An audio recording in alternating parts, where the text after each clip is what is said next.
नमस्कार साथियों, आप सभी का स्वागत है मेरे channel Singh government exam point पर।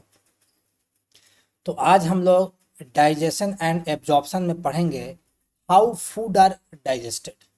ठीक है। इससे पहले लास्ट वीडियो मैंने बनाया था डाइजेस्टिव ग्लैंड्स पर, तो उस वीडियो को आप लोग देख लिए होंगे, मैं उम्मीद करता हूँ। तो चलिए विदाउट एनी डिले स्टार्ट करते हैं। आइए, तो फूड के डाइजेशन की बात करेंगे तो हमारे फूड में मेजर कंपोनेंट्स कौन कौन सा पाया जाता है। तो हमारे फूड में मेजर कंपोनेंट्स है carbohydrate, protein, fats, vitamins, minerals in small quantities. तो वाइटमिन्स और मिनरल्स स्मॉल क्वांटिटी में होता है और कार्बोहाइड्रेट, प्रोटीन्स एंड फैट्स एक मेजर क्वांटिटी में होता है। ये चीज़ को आप समझ पा रहे होंगे। अब देखते हैं डाइजेशन क्या होता है। हम पढ़ने जा रहे हैं हाउ फूड इज डाइजेस्टेड। तो क्वेश्चन उठता है कि डाइजेशन क्या है। डाइजेशन एक प्रोसेस है जिसके तहत जो खाना हम लोगों ने खाया वह कॉम्प्लेक्स फूड था, उसको तोड़ना है सिंपल एब्जॉर्बेबल मॉलिक्यूल्स में, उस फॉर्म में तोड़ना है जिस फॉर्म को हमारा बॉडी ब्लड में एब्जॉर्ब करने के बाद उसको सेल में भेजेगा। सेल फिर उस सिंपल फॉर्म से एनर्जी डिराइव करता है। That is called digestion. Digestion दो तरीके से होगा। डाइजेशन का यानी ड्राइविंग फोर्स की बात करें, दो प्रकार का फोर्स है। एक होगा मैकेनिकल डाइजेशन, दूसरा होगा बायोकेमिकल डाइजेशन। समझ पा रहे होंगे, आशा करता हूँ। तो जो मैकेनिकल डाइजेशन होता है इसमें फूड को पीसा जाता है, grinding of food and swelling. Food को अच्छे से तोड़ा जाता है और अच्छे से उसको मिक्स किया जाता है और स्वेलो कर लेते हैं, यानी उसको घूंट लेते हैं। That is called mechanical digestion. Biochemical digestion में क्या होता है कि फूड में जो मेजर कंपोनेंट था, जैसे कि carbohydrate, lipid, protein, nucleic acids, इनको तोड़ना है और तोड़ करके सिंपलर फॉर्म में बनाना है। जो सिंपलर फॉर्म ब्लड में एब्जॉर्ब होने के बाद में ये सेल में जाएगा। सेल फर्दर उसको तोड़ के वहाँ से एनर्जी डिराइव करता है अपने जीने के लिए। ठीक है, समझ पा रहे होंगे, उम्मीद करता हूँ। चलिए आगे चलते हैं नेक्स्ट स्लाइड की तरफ। अब स्टार्ट करते हैं माउथ का डाइजेशन, सॉरी माउथ में फूड का डाइजेशन। अब देखिए डाइजेशन कहाँ कहाँ हो सकता है। माउथ में होगा, हो सकता है स्टमक में होगा, स्मॉल इंटेस्टाइन में होगा, लार्ज इंटेस्टाइन में भी थोड़ा बहुत होता है। तो हमने स्टार्ट किया माउथ से कि माउथ में फूड का डाइजेशन कैसे होता है। सबसे पहले देखेंगे मैकेनिकल डाइजेशन इन माउथ। तो मैकेनिकल डाइजेशन में क्या होगा, यहाँ फूड को तोड़ा जाता है। तो माउथ में क्या होता है मैकेनिकल डाइजेशन में, टीथ, टंग और स्लाइवा, ये तीनों मिल करके फूड को पहले तोड़ेंगे और अच्छे से फूड को मिक्स कर लेते हैं। यहाँ तक आप समझ गए, उम्मीद कर रहा हूँ। जब फूड अच्छे से टूट गया, मिक्सअप हो गया, उसके बाद क्या होता है, उस मिक्सड फूड में सलाइवा का म्यूकस उसमें चला जाएगा और म्यूकस करेगा क्या, उस फूड के टूटे हुए पार्टिकल को आपस में जोड़ेगा, अडेयर करेगा और जोड़ करके उस मिक्स्ड फूड को बोलस में कन्वर्ट करेगा, बोलस में। तो माउथ में जब फूड अच्छे से मिक्सअप हो जाता है तो उस फूड को बोलते हैं बोलस। और यही बोलस पैरिंग्स और एसोफेगस से होते हुए, घूंटते हुए ये स्टमक में चला जाता है। यहाँ तक आप समझ गए कि माउथ में फूड गया, फूड का ब्रेकिंग हुआ, मिक्सअप हुआ, फूड बोलस में कन्वर्ट हो गया, अब बोलस फाइनली स्टमक में चला गया। तो माउथ में बोलस बन के तैयार है। ठीक है, यहाँ तक समझ पाए होंगे आप, उम्मीद करता हूँ। अब तो मैकेनिकल डाइजेशन हमने कर दिया, अब देखते हैं केमिकल डाइजेशन माउथ में। चलिए, तो माउथ के केमिकल डाइजेशन की बात करेंगे तो ये कैसे होगा। तो सलाइवा में इलेक्ट्रोलाइट होता है और दो एंजाइम होगा, सेलेब्री एमाइलेज और लाइसोजाइम। यहाँ तक आप समझ पा रहे, उम्मीद करता हूँ। अब देखिए क्या होगा, अब उस बोलस में कार्बोहाइड्रेट होगा, प्रोटीन होगा, लिपिड होगा, न्यूक्लिक एसिड्स होगा, उनका डाइजेशन शुरू होता है। तो माउथ में हम सिर्फ कार्बोहाइड्रेट का डाइजेशन करते हैं, क्योंकि उसी के लिए एंजाइम वहाँ पाया जाता है। तो माउथ में जो सलेवरी अमाइलेज है, जो सलाइवा से निकलता है, उस एंजाइम को काम करने के लिए इन्वायरमेंट का पीएच होना चाहिए 6.8। याद रखिएगा, पेपर में पूछ सकता है कि सलेवरी अमाइलेज को काम करने के लिए पीएच होना चाहिए 6.8। याद रखिएगा। ये सलेवरी अमाइलेज करता क्या है, फूड के स्टार्च को, फूड में 100% स्टार्च है, उसके 30% स्टार्च को तोड़ करके डाइसैकेराइड में कन्वर्ट करेगा, क्योंकि ये पहले से पॉलीसैकेराइड में है, ग्लाइकोजन वगैरह में होगा। इसको तोड़ करके, स्टार्च है, फूड में स्टार्च होता है क्योंकि फूड हमारा क्या है, फूड प्लांट से निकला है, तो स्टार्च होगा उसमें। इस स्टार्च को तोड़ करके माल्टोज में कन्वर्ट करेगा जो डाइसैकेराइड है, माल्टो ट्राइओज में कन्वर्ट करेगा जो कि ये ट्राइसैकेराइड है, और अल्फा डेक्सट्रीन में कन्वर्ट करेगा। इसको मैंने यहाँ पर रिएक्शन से दिखाया है। स्टार्च पर सलाइवरी अमाइलेज आया in the presence of pH 6.8, ये बनाया माल्टोज। इतना ही दिया है एनसीईआरटी में, मैंने एक्स्ट्रा जोड़ा है माल्टो ट्राइओज एंड अल्फा डेक्सट्रीन। ये आपको समझ में आ गया होगा कि पार्शियल स्टार्च का डाइजेशन माउथ में हो चुका है। अब क्या होगा कि सलाइवा में लाइसोजाइम भी है, तो अगर उस बोलस यानी फूड में बैक्टीरिया अगर इंटर कर गया हुआ तो वह बैक्टीरिया भी मर जाएगा in the presence of lysozyme. तीसरा याद रखिएगा, टंग में एक लिंगुअल ग्लैंड होता है, ये लाइपेज नामक एंजाइम को सिक्रीट करता है, बट ये लाइपेज एंजाइम स्टमक में जाकर काम करता है, क्योंकि इसको काम करने के लिए एसिडिक इन्वायरमेंट चाहिए। तो ये स्टमक में जाएगा, वहाँ जा कर के ट्राइग्लिसरिक एसिड को फैटी एसिड और डाइग्लिसराइड में तोड़ देगा। तो यहाँ तक आप समझ गए होंगे कि माउथ में स्टार्च का पार्शियल डाइजेशन हुआ बस, और वहाँ से टंग के पास लिंगुअल लाइपेज होता है, वहाँ से आपका लाइपेज एंजाइम सिक्रीट हुआ, वह जाएगा स्टमक में, और स्टमक में जाकर के ट्राइग्लिसरिक एसिड को जाकर तोड़ेगा जो फैट्स को तोड़ता है। यानी माउथ में स्टार्च का पार्शियल डाइजेशन हो चुका है। अब माउथ से फूड गया एसोफेगस से होते हुए स्टमक में। क्या एसोफेगस में डाइजेशन होता है? तो जवाब है नहीं। एसोफेगस में किसी भी प्रकार का डाइजेस्टिव एंजाइम सिक्रीट नहीं होता है, इसीलिए एसोफेगस में डाइजेशन नहीं होगा, और ना ही एसोफेगस में फूड का एब्जॉर्प्शन होता है। तो यहाँ तक आप समझ गए, उम्मीद कर रहा हूँ। मैं आगे बढ़ता हूँ, चलिए। अब वह फूड जो बोलस था, वह बोलस स्टमक में पहुँच चुका है। स्टमक में फूड का मैकेनिकल और केमिकल डाइजेशन से पहले हम ये जानेंगे कि स्टमक में वह कौन कौन सा सेल है, कोशिका है, जो एंजाइम और अदर सब्सटेंसेस को रिलीज करता है, सिक्रीट करता है, जिसकी हमें ज़रूरत पड़ेगी फूड को डाइजेस्ट करने में। आइए समझते हैं। तो स्टमक के म्यूकोजा में गैस्ट्रिक ग्लैंड्स पाया जाता है, ठीक है। इस गैस्ट्रिक ग्लैंड में 3 प्रकार का मेजर सेल्स पाया जाता है। कौन कौन सा, आइए देखिए। पहला सेल है म्यूकस नेक सेल्स या म्यूकस सेल्स। ये क्या करता है, म्यूकस सिक्रेट करता है। ये म्यूकस स्टमक के लाइनिंग को लुब्रिकेट करता है, ताकि एसिडिक इन्वायरमेंट से स्टमक के लाइनिंग को बचाया जा सके, क्योंकि स्टमक में बहुत मात्रा में HCl सिक्रेट होता है। ये आप बात समझ गए, उम्मीद कर रहा हूँ। दूसरा सेल होता है गैस्ट्रिक ग्लैंड में, वह होता है पेप्टिक या चीफ सेल्स। ये इंपॉर्टेंट है, किसी भी गवर्नमेंट एग्जाम में यहाँ से क्वेश्चन पूछा जा सकता है, खास करके BPSC TRE 4 में, चूंकि अभी अभी नोटिफिकेशन आ चुका है। BPSC TRE 4 में PT भी हो रहा है, मेंस भी हो रहा है, और PT का सिलेबस वही है जो सिविल सर्विस का सिलेबस है। तो वहाँ पर 30 क्वेश्चन रहेगा जनरल साइंस का, और इस प्रकार का सवाल पूछा जा सकता है।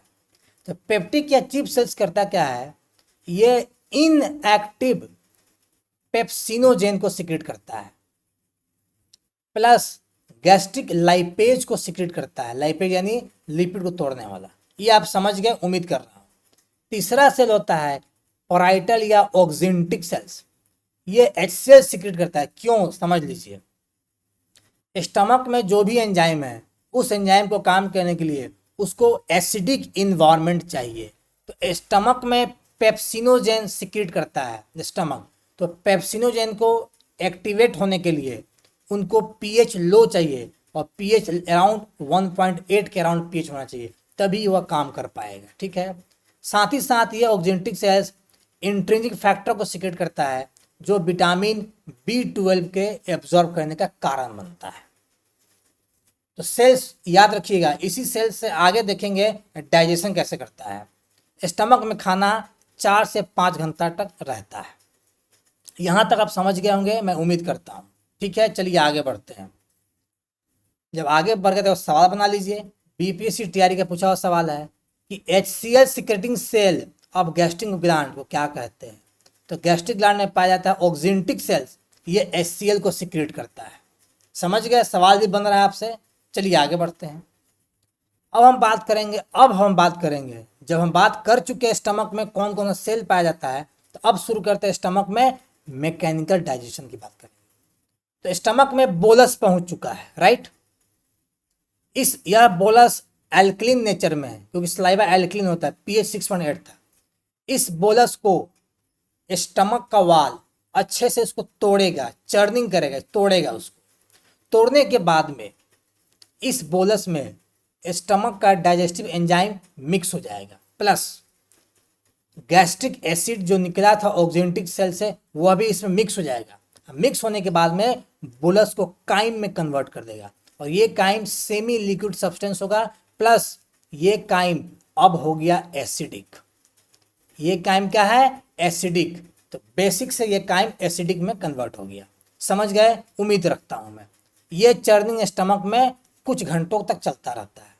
तो मैकेनिकल डाइजेशन ने बोलस को काइम में कन्वर्ट कर दिया। नाउ काइम तैयार है केमिकल डाइजेशन के लिए। चलिए पढ़ते हैं केमिकल डाइजेशन इन स्टमक।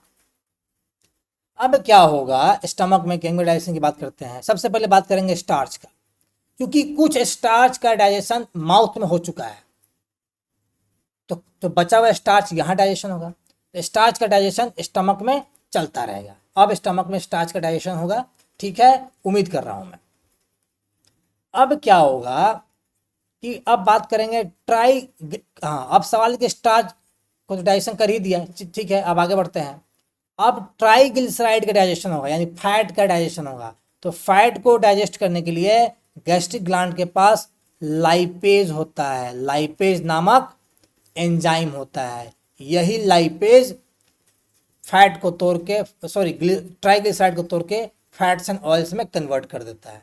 यहाँ तक आप समझ पाए होंगे। अब बात करते हैं प्रोटीन डाइजेशन का। तो स्टमक में मेन जो डाइजेशन होता है वह होता है प्रोटीन का डाइजेशन। तो प्रोटीन के डाइजेशन के लिए स्टमक में क्या होता है? पेप्सिनोजेन एक एंजाइम होता है, बट ये पेप्सिनोजेन इनएक्टिव है। पेप्सिनोजेन इसको एक्टिवेट करने के लिए गैस्ट्रिक ग्लैंड से निकलेगा हाइड्रोक्लोरिक एसिड। इस पेप्सिनोजेन को कन्वर्ट करेगा पेप्सिन में। ध्यान से सुनिएगा, जब पेप्सिन स्टमक में एक्टिवेट हो गया तो इस पेप्सिन पर आएगा प्रोटीन, उस प्रोटीन को तोड़ करके प्रोटियोज और पेप्टोन्स में कन्वर्ट कर देगा। तो प्रोटियोज और पेप्टोन्स ये पेप्टाइड्स होता है, प्रोटीन का टूटा हुआ पार्ट होता है प्रोटियोज एंड पेप्टोन्स। याद रखिएगा कि प्रोटीन को तोड़ के प्रोटियोज एंड पेप्टोन्स में कन्वर्ट किया जा चुका है पेप्सिन के द्वारा। यहाँ एक इंपॉर्टेंट पॉइंट है, क्वेश्चन बनवाएंगे आपसे। पेप्सिन को काम करने के लिए पीएच चाहिए 1.8। ये पीएच प्रोवाइड करता है HCl जो ऑक्जेंटिक सेल से निकलता है। यहां तक क्लियर होगा, मैं उम्मीद रखता हूं आपसे, ठीक है। गैस्ट्रिक जूस का बाइकार्बोनेट और उसका म्यूकस जो सीक्रेट हुआ था वह स्टमक के म्यूकोजल लाइनिंग को प्रोटेक्शन देता है और स्टमक को लुब्रिकेट करता है। किससे? HCl से। क्योंकि स्टमक HCl सीक्रेट कर रहा है ना, तो वह HCl हो सकता है कि स्टमक के वाल को कोरोड कर दे, तोड़ दे। तो स्टमक के वाल में म्यूकस का लेयरिंग किया जाता है, बाइकार्बोनेट का लेयरिंग किया जाता है, ताकि स्टमक का वाल अपने ही HCl से बचा रहे। यहां तक आप समझ गए होंगे, मैं उम्मीद करता हूं। इंट्रिंसिक फैक्टर जो रिलीज होता है स्टमक में जो रिलीज हुआ, ये विटामिन B12 को स्मॉल इंटेस्टाइन में ले जाकर के वहां पर इसको एब्जॉर्ब करा देता है। ठीक है, यहां तक समझ गए, उम्मीद रख रहा हूं मैं।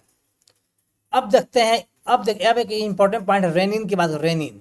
रेनिन एक प्रोटीन होता है जो बच्चों में पाया जाता है, बच्चों में मिल्क प्रोटीन केसिन, बच्चों का जो मिल्क प्रोटीन केसिन होता है उसको तोड़ने के लिए रेनिन की जरूरत पड़ती है जो कि इन्फेंट में निकलता है। ठीक है, तो यहाँ तक क्लियर हो गया हुआ, उम्मीद रख रहा हूँ मैं। चलिए आगे बढ़ते हैं।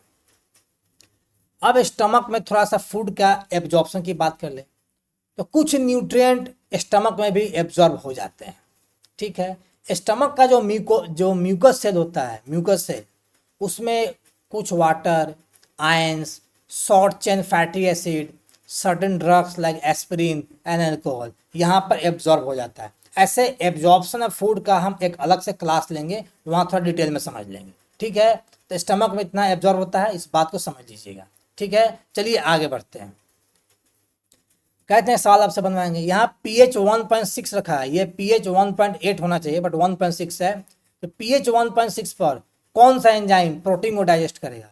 उत्तर होगा पेप्सिन। पेप्सिन 1.6 pH पर प्रोटीन को डाइजेस्ट करता है। ठीक है, बीपीसी टीआरई का पूछा हुआ सवाल है। चलिए आगे बढ़ते हैं। अब बात करेंगे स्मॉल इंटेस्टाइन में फूड का डाइजेशन कैसे होता है। तो स्टमक से काइम पहुंच गया आपके स्मॉल इंटेस्टाइन में, ये काइम अभी भी एसिडिक इन्वायरमेंट में है। स्मॉल इंटेस्टाइन में डाइजेशन को पढ़ने से पहले ये पढ़ लीजिए कि कौन कौन सा सेल है जो डाइजेशन को करने के लिए डाइजेस्टिव एंजाइम को सिक्रीट करता है। सबसे पहला सेल जो आता है स्मॉल इंटेस्टाइन, उसका नाम है brush border cell of intestinal mucosa, इसी का दूसरा नाम है इंटेस्टिनल ग्लैंड, इसी का तीसरा नाम है क्रिप्ट सब ल्यूबरकून। ये एंजाइम को सिक्रेट करता है। कौन कौन सा एंजाइम, देखिए मैंने यहाँ पे एंजाइम का फंक्शन भी दिया है, ये फंक्शन बाद में भी पढ़ लेंगे, आगे पढ़ना भी है, अभी एंजाइम का नाम समझ लीजिए। कौन कौन सा एंजाइम है? Enterokinase, alpha dextrinase, maltase, sucrase, lactase, aminopeptidase, dipeptidase, nucleosidase, lipase. इससे आप अंदाज़ा लगा सकते हैं कि स्मॉल इंटेस्टाइन में मैक्सिमम फूड का डाइजेशन होता है, और ये सारा एंजाइम है स्मॉल इंटेस्टाइन का। याद रखिए कौन सिक्रेट करता है इसको सिक्रेट करता है आपका ब्रश बॉर्डर सेल यानी क्रिप्ट सब ल्यूबरकून। समझ गए? उम्मीद रख रहा हूं मैं। दूसरा सेल होता है स्मॉल इंटेस्टाइन का, वह होता है गोबलेट सेल। ये गोबलेट सेल म्यूकस को सिक्रेट करता है, यह भी समझ लीजिएगा। एक इंपॉर्टेंट पॉइंट याद रखिएगा, स्मॉल इंटेस्टाइन का एंजाइम जो सिक्रेट हुआ, यह एंजाइम, इस एंजाइम पर गोबलेट सेल के द्वारा सिक्रेट किया हुआ म्यूकस को डाल दीजिए, यानी एंजाइम प्लस म्यूकस को मिक्स कर दीजिएगा, तो इससे बनता है इंटेस्टिनल जूस या स्यूकस इंटेरिकस बनता है। ये एनसीईआरटी किताब में जिक्र किया इस शब्द का। इंटेस्टिनल जूस को ही बोलते हैं स्यूकस इंटेरिकस। ये जो स्यूकस इंटेरिकस जूस होता है इंटेस्टाइन में, स्मॉल इंटेस्टाइन में, वह एंजाइम और म्यूकस का मिक्सर होता है, इसको याद रखिएगा। थर्ड पॉइंट, ड्यूडेनम के सब म्यूकोजल लेयर में ब्रूनर्स ग्लैंड होता है। ये Brunner's gland alkaline mucus secrete करता है, जो अल्कलाइन म्यूकस काइम के गैस्ट्रिक एसिड को न्यूट्रलाइज करने में सहायता करता है, क्योंकि स्मॉल इंटेस्टाइन में जो भी एंजाइम काम करेगा उस एंजाइम को काम करने के लिए एल्कलीन इन्वायरमेंट चाहिए, लेकिन काइम है एसिडिक, तो काइम को कन्वर्ट करना है किसमें? न्यूट्रलाइज करना है, तो उसको कैसे करेंगे? एल्कलाइन म्यूकस के द्वारा। यहाँ तक आप समझ गए होंगे, मैं उम्मीद करता हूँ आपसे। एक होता है पैनेथ सेल, ये पैनेथ सेल लाइसोजाइम सिक्रेट करता है, और ये लाइसोजाइम अगेन बैक्टीरिया को किल करता है।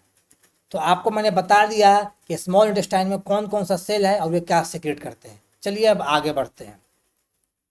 आगे बढ़ते हुए सवाल बना लीजिए, ब्रूनस ग्लैंड से सिक्रेशन को क्या कहते हैं? तो ब्रूनस ग्लैंड के सिक्रेशन को कहते हैं म्यूकस का सिक्रेशन कहते हैं, यही उत्तर होगा। चलिए आगे बढ़ते हैं। अब अभी चूंकि मैंने आपको बताया कि स्मॉल इंटेस्टाइन का पास खुद का 3 सेल होता है, crypt cell Lieberkuhn, goblet cell, Brunner's gland, Paneth का सेल। इसके अलावे स्मॉल इंटेस्टाइन में लीवर के द्वारा सिक्रेट किया हुआ बाइल भी पहुंचता है, और पैनक्रियाज के द्वारा सिक्रीट किया हुआ जूस भी इसके पास पहुंचता है, ये भी याद रखिएगा। तो स्मॉल इंटेस्टाइन में जो बाइल पहुंचता है ड्यूडेनम में, इस बाइल में होता है bilirubin, बिलिवर्डिन, bile salt, cholesterol and phospholipid. इनका काम क्या है, ये फैट को इमल्सिफाई करेंगे ताकि उनको तोड़ के मिसल्स में कन्वर्ट करें। क्यों, याद रखिएगा, फैट का डायरेक्ट एब्जॉर्प्शन ब्लड में नहीं होता है। पहले फैट को मिसल्स में कन्वर्ट करने के बाद में उस फैट को लैक्टियल्स में भेजा जाता है और लैक्टियल्स के बाद में ये जाता है वेन में, फिर ये ब्लड में चला जाता है। ये याद रखिएगा, ठीक है। प्लस ये लाइपेज को एक्टिवेट भी करता है, ये भी याद रखिएगा। दूसरा जो सिक्रीशन आता है स्मॉल इंटेस्टाइन, वो आता है पैनक्रियाटिक सिक्रीशन। तो पैनक्रियाज जो जूस को सिक्रीट करता है स्मॉल इंटेस्टाइन में, उसमें कुछ इनएक्टिव एंजाइम पाया जाता है। उस इनएक्टिव एंजाइम का नाम है trypsinogen, chymotrypsinogen, procarboxypeptidase, amylase, lipase, nuclease. ये सभी एंजाइम इनएक्टिव स्टेज में पाया जाता है, याद रखिएगा, ठीक है। अब यहीं पे मैंने एरो देख के यहाँ कुछ लिखा है, समझिए। जो जूस में एंजाइम था, पैनक्रियाटिक जूस वाला एंजाइम जो सिक्रीट किया गया ड्यूडेनम में, वह एंजाइम इनएक्टिव था। उस एंजाइम को एक्टिवेट करने के लिए, वह एक्टिवेट होता है और काम करने के लिए हमको पीएच चाहिए, क्या, एल्कलाइन। पीएच 7.8 जो एल्कलाइन होता है, इसको मेंटेन करने के लिए कहाँ से मेंटेन होता है, तो पैनक्रियाज बाइकार्बोनेट रिलीज करता है, plus Brunner's gland mucus secrete करता है। तो म्यूकस और बाइकार्बोनेट ये दोनों मिल करके क्या करते हैं, इंटेस्टिनल म्यूकोजा को एसिड से भी बचाते हैं, प्लस एंजाइमेटिक एक्टिविटी के लिए इंटेस्टिनल म्यूकोजा में पीएच 7.8 भी मेंटेन रखते हैं। इसको याद रखिए, काफ़ी इंपॉर्टेंट है। अगर पीएच 7.8 नहीं रहेगा तो पैनक्रियाटिक जूस में जो मौजूद है इनएक्टिव एंजाइम, वह कभी नहीं काम कर पाएगा, क्योंकि प्रत्येक एंजाइम को काम करने के लिए उनके पास अपना एक ऑप्टिमम पीएच होना चाहिए, याद रखिएगा। अब देखिए क्या होगा कि सारे के सारे एंजाइम यहाँ इनएक्टिव है, तो इसको एक्टिवेट कैसे करें। पीएच तो मिल गया अल्कलाइन, अब एक्टिवेट करना है। तो इसमें क्या होता है कि सबसे पहले ट्रिप्सिनोजेन को इंटेरोकाइनेज, जो इंटेस्टिनल म्यूकोजा द्वारा सिक्रेट किया गया, यह इंटेरोकाइनेज सबसे पहले ट्रिप्सिनोजेन को ट्रिप्सिन में कन्वर्ट कर देगा। और जैसे ही ट्रिप्सिन ट्रिप्सिनोजेन से कन्वर्ट हुआ, वह ट्रिप्सिन एक्टिवेट हो गया। और जैसे ही ट्रिप्सिन एक्टिवेट हुआ, यह ट्रिप्सिन फर्दर काइमोट्रिप्सिनोजेन को, प्रॉक्सी कार्बोक्सीडेज को, अमाइलेज को, लाइपेज को, न्यूक्लियेज को, ये फर्दर उनको एक्टिवेट कर देता है। तो सिर्फ ट्रिप्सिनोजेन को एक्टिवेट होने की जरूरत पड़ती है, वो जहाँ एक्टिवेट हुआ बाकी के बचे हुए इनएक्टिव एंजाइम को भी एक्टिवेट कर देता है। तो यहाँ तक आप समझ गए होंगे, मैं उम्मीद करता हूँ बड़ा अच्छे से मैंने समझाया है। कोई भी सवाल होगा कमेंट सेक्शन में पूछ लीजिएगा। अब चलिए आगे बढ़ते हैं, अब बात करते हैं स्मॉल इंटेस्टाइन में डाइजेशन की बात करते हैं कि केमिकल डाइजेशन कैसे होता है स्मॉल इंटेस्टाइन में। स्मॉल इंटेस्टाइन में काइम पहुंच चुका है, काइम अल्कलाइन नेचर में बन चुका है, उसका पीएच 7.8 हो चुका है। तो काइम पर स्मॉल इंटेस्टाइन में, ध्यान से सुनिएगा, काइम पर स्मॉल इंटेस्टाइन में सबसे पहले पैनक्रियाज द्वारा निकला हुआ जूस का एंजाइम सबसे पहले काम करेगा काइम पर, ये याद रखिएगा। काइम में क्या है, प्रोटीन प्लस प्रोटियोज प्लस पेप्टोन्स, ये ऑलरेडी स्टमक में आपका पार्शली हाइड्रोलाइज हो चुका था। इस पर पैनक्रियाटिक जूस आकर के एक्ट करेगा और इसको बना देगा, इसको कन्वर्ट कर देगा डाईपेप्टाइड्स में। इसका रिएक्शन मैंने यहाँ पर दे दिया है। प्रोटीन्स, पेप्टोन्स, प्रोटियोज पर काम किया ट्रिप्सिन, काइमोट्रिप्सिन, कार्बोक्सीपेप्टिडेज, इसको कन्वर्ट कर दिया डाईपेप्टाइड्स में। तो dipeptide is the end product of protein. यहाँ तक आपको याद हो गया होगा, मैं उम्मीद करता हूँ।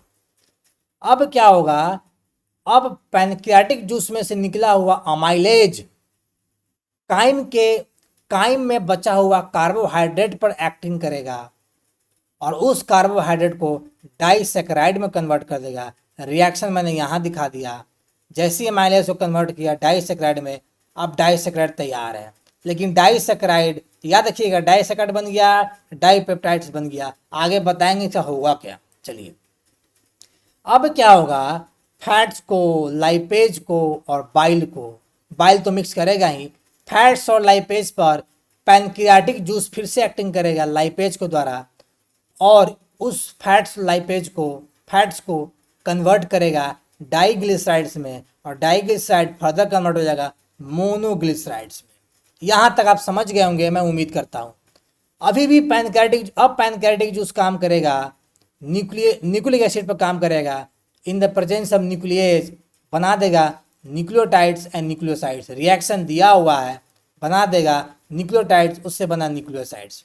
ठीक है, तो कार्बोहाइड्रेट का इंड प्रोडक्ट बना डाइसैकेराइड, प्रोटीन का बना डाइपेप्टाइड, फैट्स का बना मोनोग्लिसराइड, न्यूक्लिक एसिड का बना न्यूक्लियोसाइड, सबका इंड प्रोडक्ट बन के तैयार हो चुका है। यहाँ तक आप समझ गए होंगे, मैं उम्मीद करता हूँ। अब चलिए अगला स्लाइड में, बहुत इंटरेस्टिंग स्लाइड है। अब क्या होगा, पैनक्रियाटिक जूस के द्वारा जो इंड प्रोडक्ट बना था, अब उस इंड प्रोडक्ट पर इंटेस्टिनल जूस म्यूकस इंटेरिकस अब उस पर काम करेगा, उस इंड प्रोडक्ट पर, और इस इंड प्रोडक्ट पर काम करके उसको सिंपल एब्जॉर्बेबल मॉलिक्यूल में कन्वर्ट कर देगा।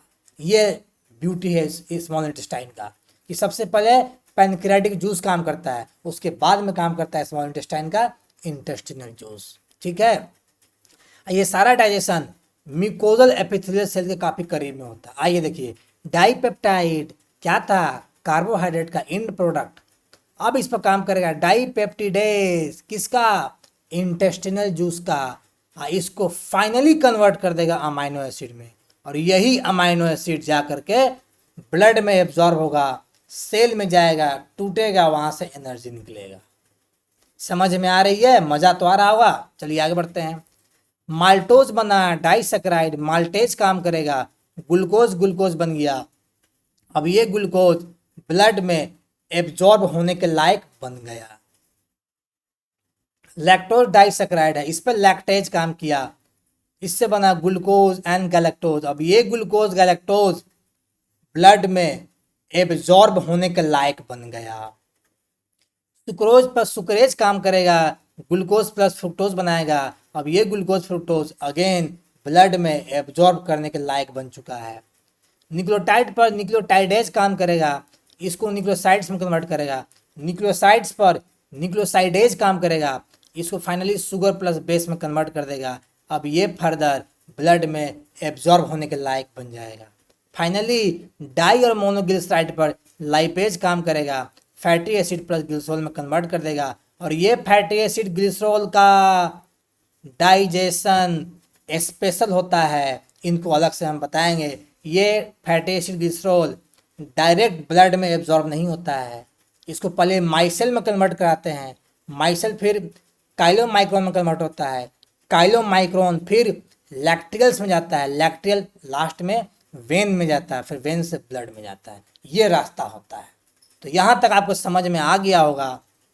मैंने कुछ लिखा है कि बायो मैक्रोमोलिक्यूल का ब्रेकडाउन ड्यूडेनम में होता है, जो सब्सटेंस को एब्जॉर्ब होना है, एब्जॉर्ब होने के लिए जेजुनम और इलियम में होता है, और जो सब्सटेंस डाइजेस्ट नहीं हो पाएगा, एब्जॉर्ब नहीं हो पाएगा, वह क्या करेगा, वह फीकल मैटर बनाएगा, उसके लिए चल जाएगा लार्ज इंटेस्टाइन में। यहाँ तक आप समझ गए, मैं उम्मीद करता हूँ। कोई भी सवाल होगा कमेंट सेक्शन में पूछ लीजिएगा, जवाब जरूर मिलेगा। चलिए अब आगे बढ़ते हैं, और आगे बढ़ते हुए लार्ज इंटेस्टाइन की बात करते हैं कि लार्ज इंटेस्टाइन में क्या कोई डाइजेशन होता है। तो लार्ज इंटेस्टाइन के कोलोन में कुछ बैक्टीरिया रहता है, इन बैक्टीरिया का भी कुछ काम है। ये बैक्टीरिया कोलोन में रहते हैं। लार्ज इंटेस्टाइन एंजाइम सीक्रेट नहीं करता है, बैक्टीरिया काइम को तैयार करता है फीकल में कन्वर्ट करके बाहर निकालने के लिए। जो सब्सटेंस काइम में अपच रह गए होंगे, जिनका डाइजेशन नहीं हुआ होगा, उनको ये तैयार करता है एलिमिनेशन के लिए। अगर कोई कार्बोहाइड्रेट बच गया है काइम में जिसका डाइजेशन नहीं हुआ है, उसका फर्मेंटेशन होता है बैक्टीरिया के द्वारा। जब ये फर्मेंट होगा तो गंदी गंदी गैस बनती है, जैसे कि hydrogen gas, carbon dioxide gas, methane gas बनती है, याद रखिएगा। अगर कुछ प्रोटीन काइम में बच गया होगा जिसका डाइजेशन नहीं हुआ तो ये तो क्या करेगा, बैक्टीरिया इस प्रोटीन को तोड़ेगा और इससे क्या होगा, इससे ओडर बहुत ही गंदा महक बनता है, गंदी गैस भी इससे बनती है। ये फर्दर प्रोटीन को तोड़ के अमाइनो एसिड में कन्वर्ट करेगा और अमाइनो एसिड को फर्दर तोड़ के कन्वर्ट करेगा इंडोल में, स्कैटोल में, हाइड्रोजन सल्फाइड में, फैटी एसिड में। ये गैस अच्छा नहीं होता है, ठीक है। तो यही काम है स्मॉल लार्ज इंटेस्टाइन का। यहाँ पर मेजर सिग्निफिकेंट डाइजेशन नहीं होता है क्योंकि यहाँ पर कोई भी डाइजेस्टिव एंजाइम का सिक्रेशन नहीं होता है। चलिए आगे बढ़ते हैं, इस लार्ज इंटेस्टाइन का कुछ फंक्शन पढ़ लेते हैं। यहाँ सिग्निफिकेंट डाइजेशन नहीं हो रहा है, यहाँ पर कुछ वाटर का, कुछ मिनरल का, कुछ ड्रग का, कुछ विटामिन का एब्जॉर्प्टिव सेल के द्वारा उसका एब्जॉर्प्शन हो जाता है। यहाँ पर गोबलेट सेल के द्वारा म्यूकस का सिक्रेशन होता है क्योंकि यही म्यूकस अनडाइजेस्टेड काइम को फीकल मैटर में कन्वर्ट करने में मदद करता है। प्लस जो अनडाइजेस्ट हो गया, जो अनएब्जॉर्ब हो गया, वह फीकल मैटर में कन्वर्ट हो जाता है और इसको सीकम में भेज दिया जाता है, इलियम से निकाल के सीकम में भेज दिया जाता है वाया इलियोसिकल वाल्व के द्वारा। ये सब काम है लार्ज इंटेस्टाइन का। एक बार जब चला गया सीकम में तो ये वापस नहीं आ पाएगा। ये रेक्टम में टेम्पोरली स्टोर रहता है जब तक कि डिफिकेशन का प्रेशर ना आ जाए, फीलिंग्स ना आ जाए। जो बैक्टीरिया लार्ज इंटेस्टाइन में पाए जाते हैं, ये बैक्टीरिया कुछ विटामिन बी और विटामिन के का प्रोडक्शन भी करते हैं। यहाँ तक आपको समझ में आया होगा, मैं उम्मीद करता हूँ आपसे। इसी के साथ ये लेक्चर समाप्त होता है। अगर आपको हमारा वीडियो पसंद आया होगा तो इसको लाइक कर लीजिए, चैनल को सब्सक्राइब कर दीजिएगा। अगले क्लास में मिलेंगे एब्जॉर्प्शन ऑफ फूड के साथ। तो बीपीएससी तैयारी 4 का नोटिफिकेशन आ चुका है, जोर शोर से तैयारी करना शुरू कर दीजिए और मेरे लेक्चर को पढ़ते रहिए क्योंकि मेरा लेक्चर पीटी के जनरल साइंस में भी काम आएगा और मेंस में जो क्वेश्चन पूछेगा अलग से आपके सब्जेक्ट का, उसमें भी काम आ जाएगा। तब तक के लिए धन्यवाद, आपका बहुत बहुत धन्यवाद।